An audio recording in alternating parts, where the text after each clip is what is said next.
From migrants to the Met, the two women arrested at the vigil for Sarah Everard have won payouts and an apology from the beleaguered force. Patsy Stevenson and Dania Al-Obeid were both detained by officers at the event on Clapham Common in March 2021, held during COVID restrictions. An outpouring of anger following Sarah's murder at the hands of the serving police officer, Wayne Cousins, had led to hundreds of people attending the vigil, including the Princess of Wales. The Met was criticised for its heavy handling of crowds, with outrage that some women were bundled to the ground in a tone-deaf reaction. In a letter to Stevenson and Al-Obeid, a senior commander said the midst of the pandemic presented an extremely difficult challenge for policing and the officers present. Look, I often said that, since they allowed the BLM riots to go ahead, which was over 10,000 people squashed in the the middle of a small square protesting. The Black Lives Matter. Yeah. BLM protest. Sorry, it's just in case there is somebody who just goes. I think I understand why they felt the need to not challenge that. It was very, politically tense time, but they effectively lost the moral high ground, because you cannot say you can have tens of thousands of people, amassed in public and protest this, and that's okay, but you can't have them protest the murder of a woman at the hands of a police officer people were supposed to trust. And I think that's what the issue here is. I cannot believe that they thought they wouldn't see the parallel between tackling women to the ground at a vigil for a woman who was murdered by a police officer. But you can't take the same, and I'm not saying they should take the same attitude, but you can't take the same attitude towards the BLM protest. It's just, But this is another example of the Met being completely tone deaf, completely out of touch. They couldn't police a party in a brewery. I mean, to be honest, like JJ always says, they're the biggest gang in the world. They don't have a clue what they are doing.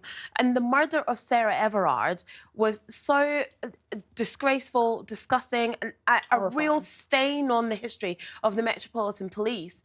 Women don't trust the Metropolitan Police. The black community don't trust the Metropolitan Police. We have been subjected to this same kind of rough handling, over-policed and underprotected for years, for absolutely years. And it's only right these women got these payments. But the Metropolitan Police need to get a grip on policing and on themselves, quite frankly. Completely agree with everything Afua's saying there. It's ace that they've gotten the payouts. I know Patsy Stevenson pretty well. She's a great campaigner, but even she admits this is not new.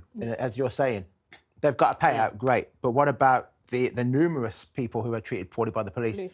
This for me was a white woman being handled by the police aggressively, and she screamed and shouted, and the media took it up, and they all wrote about it. But what about sorry, his name, Chris, the black man who was shot last year? Yes. And had his Rolex. His Rolex is still missing. Where's justice for him? Where's the justice for so many black people who get beaten up all the time by the police? I think you make an interesting point when you say we should disband the Metropolitan Police, like not get rid of policing. But I think this just makes the case that the Metropolitan Police is too large.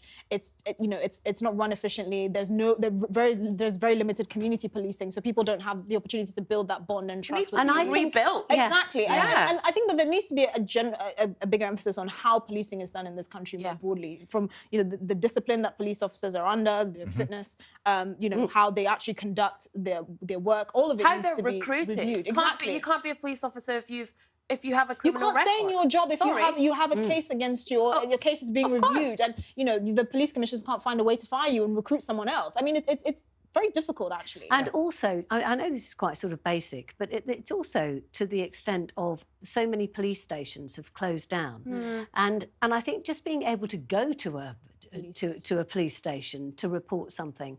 Basic. It's so funny. I was in Royston just today, and were you lost? I was seeing my friend Andy Judge, but we drove past the police station and they said to me, oh, that it's closed. It still says the police on there, but it's actually closed. Royston is a small village in Cambridge.